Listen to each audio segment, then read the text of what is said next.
Le ministre de la Santé s'informe sur le déroulement des prestations médicales de l'hôpital mobile dans plusieurs villes de la wilaya du Had El Gharbi.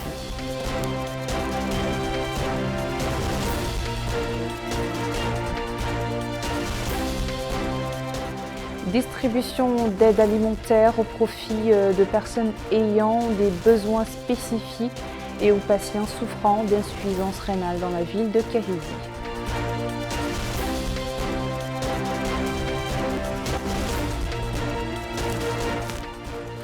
Rosso abrite une réunion de concertation organisée en coopération entre le projet régional d'appui au système pastoral au Sahel PRAPS et certaines communes et associations pastorales.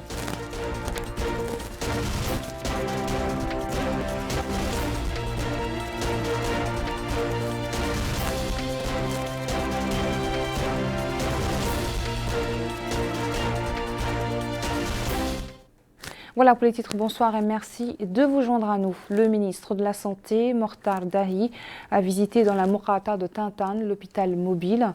Le ministre a également rendu visite aux équipes fixes et mobiles dans la commune de Hassi Abdallah et dans le village de Hassi Mesoud où il a pu s'informer des prestations médicales fournies aux populations. Aminata Khan.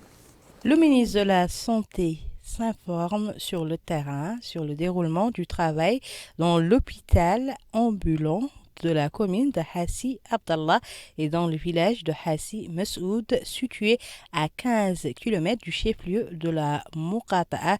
L'objectif est de s'informer sur l'action de ces équipes mobiles. Ensuite, le ministre de la Santé, Mortar Ould Dahi, a affirmé à l'issue de la visite que l'expérience de la première phase de l'hôpital ambulant dans la wilaya du Had El Gharbi contribuera sans nul doute à l'amélioration de la santé publique et à appuyer les capacités du système sanitaire régional, soulignant que cette expérience s'inscrit dans le cadre de la matérialisation d'un plan visant à rapprocher les prestations sanitaires des couches vulnérables dans les villages et les collectivités reculées du pays.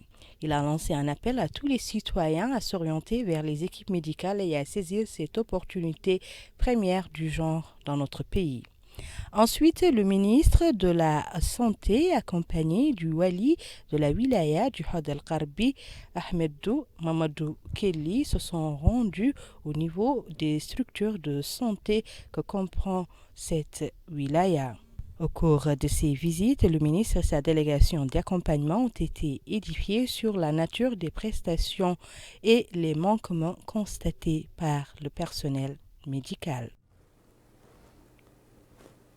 Cap sur la wilaya du Gourgol et plus précisément à Kahidi, où s'est déroulée une cérémonie de distribution d'aide alimentaire au profit de 120 familles affectées par les récentes pluies diluviennes qui se sont abattues sur la ville. Ce dont s'inscrit dans le cadre d'une coopération entre le Lions Club mauritanien et la commune de Kahidi, Abdullah Damaba. 120 familles victimes des dernières inondations qui ont eu lieu à Kahidi bénéficient de cette aide. Ces paniers alimentaires comprennent principalement du riz, du sucre, du lait en poudre, de l'huile entre autres. Cette contribution du Lions Club en collaboration avec la municipalité de Kahidi vise à soulager les familles qui ont été impactées. Les autorités qui ont supervisé cette cérémonie ont distribué ces kits alimentaires aux familles cibles. Le wali du Gourgol, Ahmed Naoul Sidiba, a remercié tous ceux qui ont appuyé les familles démunies à la suite de ces inondations, dont les organisations nationales et internationales et la société civile pour le travail abattu dans ce cadre. Le président du conseil régional du Gourgol, Amadou Abou, a remercié le Lions Club pour cette initiative dont l'objectif est de venir en aide aux familles qui ont été impactées par les récentes pluies diluviennes. Quant au maire de Kahidi, Cheikh Tahara Baraji, il a salué cette aide qui est apportée aux résidents de cette ville. S'exprimant au nom du Lions Club, ce dernier a déclaré que l'objectif de cette contribution est d'appuyer l'État dans le cadre de ses interventions au profit des résidents qui ont été impactés. Le wali du Trarza, Mohamed Ahmed Mouloud, a présidé aujourd'hui plusieurs réunions dans les villes de Tigint, Bertorès et Mederdra dans le cadre de sa visite d'information dans les chefs-lieux de Mourata d'arrondissement et de communes. Ces réunions se sont déroulées en présence d'élus, de cadres, de notables et de représentants des populations. Quels sont les objectifs de ces visites? Éléments de réponse dans son reportage signé Aminata Khan.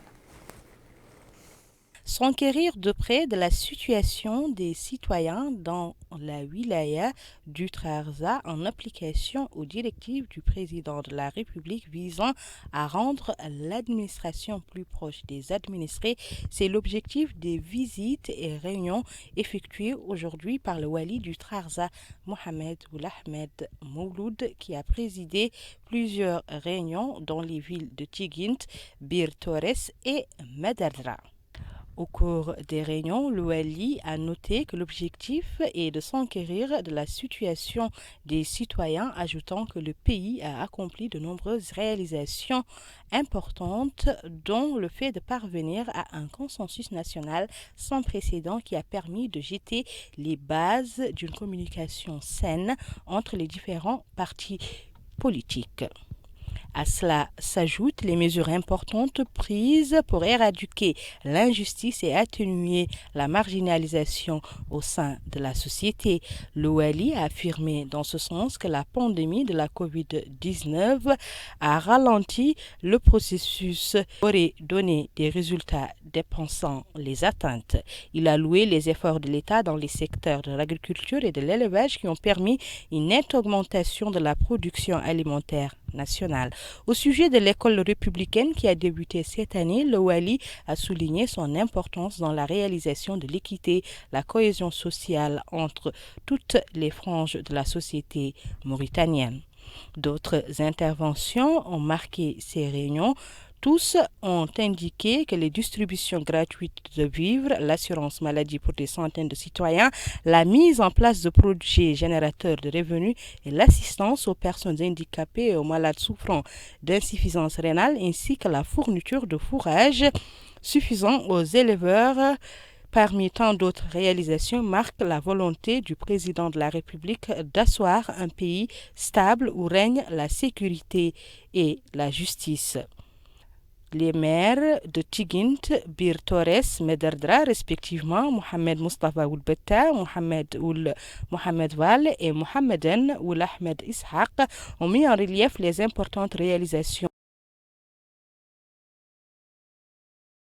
accomplies dans le pays à tous les niveaux.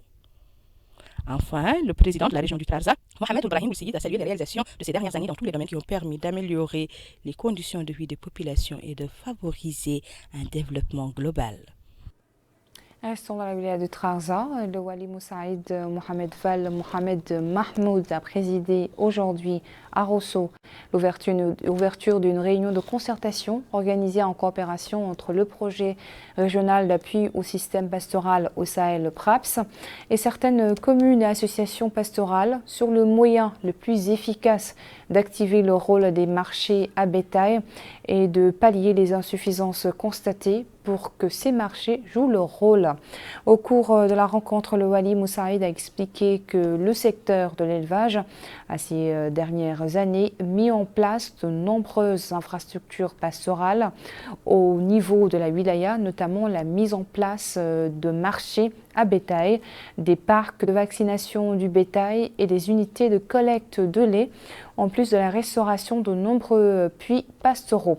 Pour sa part, le responsable du volet amélioration de la chaîne de valeur animale du projet PRAPS, Oumaya Ahmed Jouejem, a expliqué que le projet a beaucoup travaillé au profit du secteur de l'élevage, soulignant que ces marchés qui ont été créés selon l'approche du projet sont au nombre de 16, dont 2 au Trarza remis au comité de pilotage qui regroupe tous les acteurs du domaine.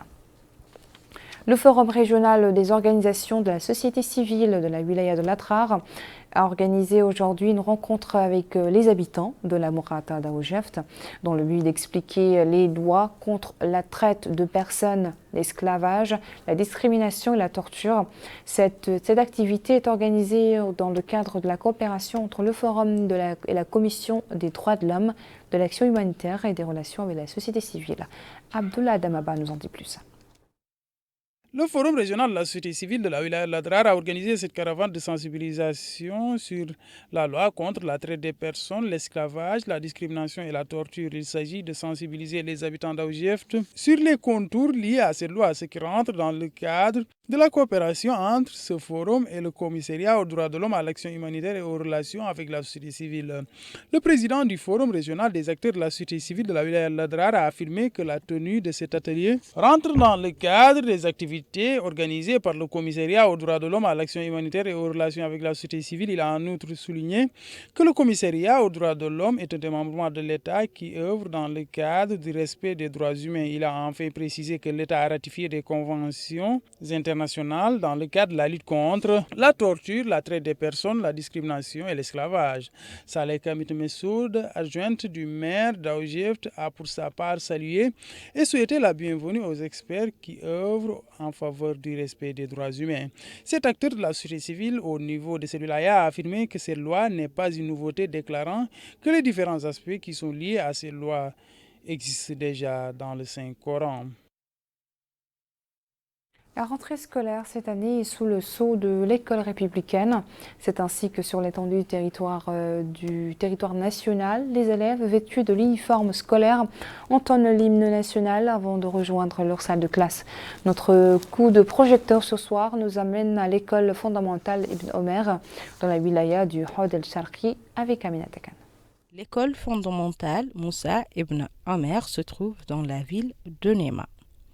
Ici, les élèves entonnent l'hymne national avant d'assister à la levée des couleurs. Cette année marque le démarrage de l'école républicaine pour les premières années, l'objectif étant de mettre fin aux disparités sociales et de renforcer la cohésion dans notre pays. À notre micro, cet enseignant a déclaré que 39 élèves sont inscrits en première année. Il poursuit en indiquant qu'il respecte scrupuleusement les instructions du ministère qui sont relayées à travers la délégation régionale de l'enseignement au niveau de la wilaya du Hod el-Sharqi. Il poursuit en indiquant qu'ils ont rejeté quelques élèves qui avaient moins de 6 ans ou plus de 8 ans tels qu'inscrits dans les lois de l'enseignement. Les enseignants sont présents dans les salles de classe depuis le premier jour de la rentrée scolaire. Cette enseignante a déclaré que l'école républicaine est une fierté pour tous les fils de la Mauritanie. Vêtus de leur uniforme, ces élèves symbolisent l'avenir de demain. Aujourd'hui, l'école républicaine permettra d'inculquer à ses apprenants l'amour de la patrie, le sens du pardon, pour que ces derniers puissent assurer la relève. Toujours dans le cadre de la rentrée scolaire, mais cette fois à Chami, sous l'auspice de la mise en place de l'école républicaine. Détail avec Abdullah Damaba.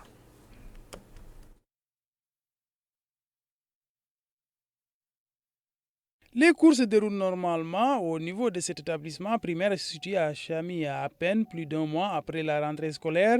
Les apprenants de cette école suivent les enseignements dans le cadre du nouveau programme qui a été élaboré avec l'établissement de l'école républicaine. Cet inspecteur de l'enseignement au niveau de cette Moukata a affirmé qu'il existe des écoles fondamentales à Chami qui, dit-il, suivent les préceptes édictés dans le cadre de la mise en place de l'école républicaine. Il a déclaré que tous les élèves sont sur un pied d'égalité. Il a précisé qu'ils ont enregistré une forte affluence d'élèves pour la première année cette année comparée à l'année dernière.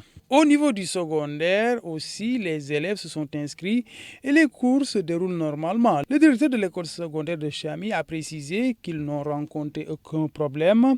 Les inscriptions, dit-il, se poursuivent. On a de nouveaux élèves, souligne-t-il, qui veulent intégrer cette école. Cette année, on a ouvert, dit-il, une classe de 6e D et 5e D. Il espère l'année prochaine avoir sur place une classe de 7e année. Concernant le corps professoral, déclare-t-il, ils ont des manquements de professeurs d'anglais, d'histoire-géographie, de philosophie, entre autres.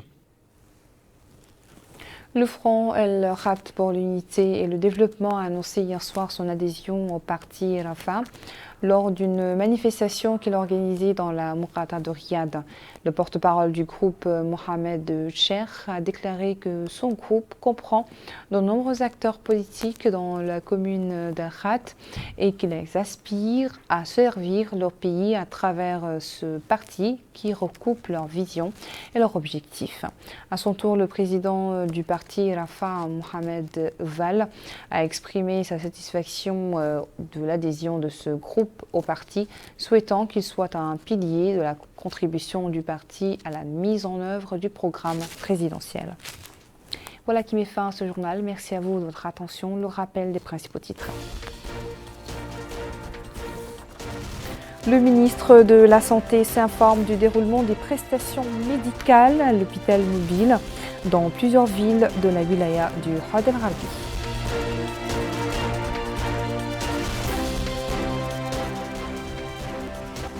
Distribution d'aide alimentaire aux personnes ayant des besoins spécifiques et aux patients souffrant d'insuffisance rénale dans la ville de Kahidi.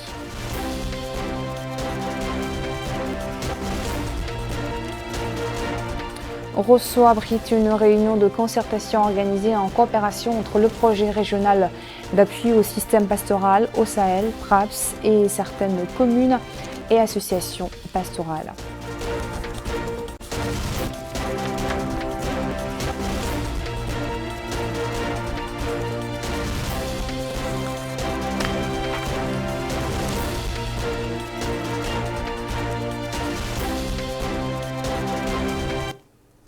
Très bonne suite de programmes et excellente soirée à vous.